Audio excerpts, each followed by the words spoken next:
আসসালামু আলাইকুম প্রিয় দর্শক, আপনারা যে পেঁপে গাছগুলো দেখতে পাচ্ছেন এগুলি বর্তমানে সবগুলি ভাইরাসে আক্রান্ত। প্রথম যখন গাছগুলো 1-1.5 ফুট বা 2 ফুট উচ্চতায় ছিল তখন কিন্তু 8 থেকে 10টা গাছ ভাইরাসে আক্রান্ত হয়েছিল। এই যে এটা না, এরকম আরো 5টা চারা এরকম হয়ে গেছে। এটা তো ভাইরাস রোগ। এটা এটা সরাই ফেলতে হবে জমি থেকে, এবং এইটার যে গর্তের জায়গা এখানে চুন বা ব্লিচিং পাউডার আপনি ছিটাই দিবেন। ছিটাই দিয়ে তারপর আটকে লাগাইতে হবে। জি, না এখানে লাগানোর দরকার নেই আপাতত। তাহলে তো ওই চারাটা কি উঠে ফেলাবো? এটারও ধরে ফেলছি, ভাইরাসে ধরে ফেলছি। এখানে অবশ্যই ব্লিচিং পাউডার ছিটাই মাটির সাথে মিশাই দিবেন। আচ্ছা, তাহলে কি এই যে কয়টা তৈরি সেই? হ্যাঁ, এই কয়টা এখনই আপনি সরাই ফেলেন। বেশ দেখেন এবং শিকড় সহ এখান থেকে সরাই এটা আপনি অবশ্যই মাটি চাপা দিবেন। আমি পেঁপে চাষিকে পরামর্শ দিয়েছিলাম যেন উনি তাৎক্ষণিকভাবে এই গাছগুলি জমি থেকে অপসারণ করেন এবং প্রতিরোধমূলকভাবে জাপ পোকা দমনের জন্য ব্যবস্থা নেন। উনি জাপ পোকা দমনের জন্য ঔষধ প্রয়োগ করেছেন, কিন্তু গাছগুলিকে উনি সরান নাই। যদি আমি পরামর্শ দিয়েছিলাম বারবার, উনি সরান নাই।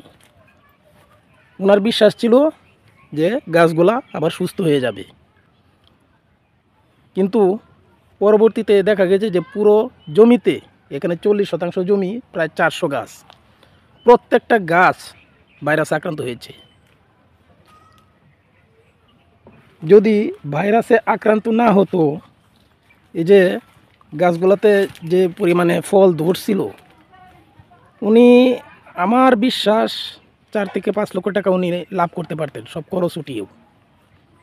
কিন্তু এখন যে অবস্থা দেখেন, যে ফলের আকার খুবই ছোট, ওই যে ফলের আকারগুলা খুবই ছোট, এবং গাছের পাতার ক্লোরোফিল নষ্ট হয়ে যাওয়াতে গাছ সেভাবে খাবার উৎপাদন করতে পারছে না, যে কারণে পেঁপের আকারও একেবারেই ছোট।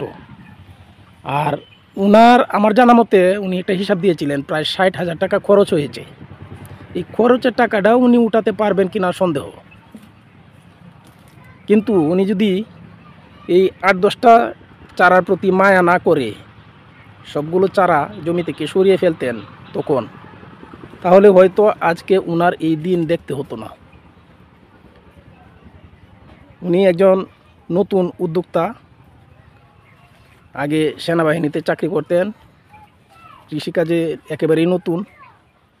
কিন্তু উনি কী কারণে যে গাছের প্রতি মায়া দেখিয়েছেন আমার বোধগম্য না। আমি বারবার ওনাকে সতর্ক করেছিলাম,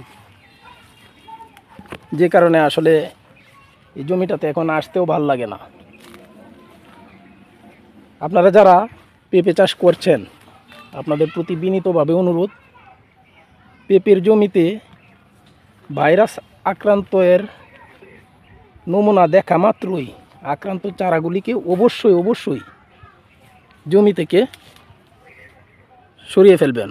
এবং সরানোর পদ্ধতি হচ্ছে, গাছটাকে এইভাবে ধরে টান দিবেন, গাছটাকে টান দিয়ে উপড়িয়ে মাটি সহ এই প্লাস্টিকের বস্তায় ভরে ফেলতে হবে মাটি সহ, এবং মূল জমি থেকে দূরে নিয়ে মাটি চাপা দিবেন।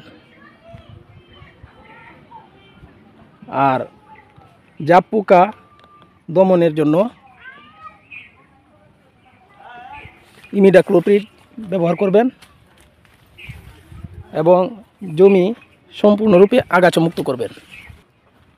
যদি জমিতে ভাইরাসের আক্রমণ দেখেন, গাছ সরানোর এবং জাপ পোকা দমনের পাশাপাশি ভাইরাস যেন আর ছড়াতে না পারে সেই জন্য ইস্পাহানি কোম্পানির বায়ো ভাইরন এবং বায়ো এনভির এই 2টা স্প্রে করবেন।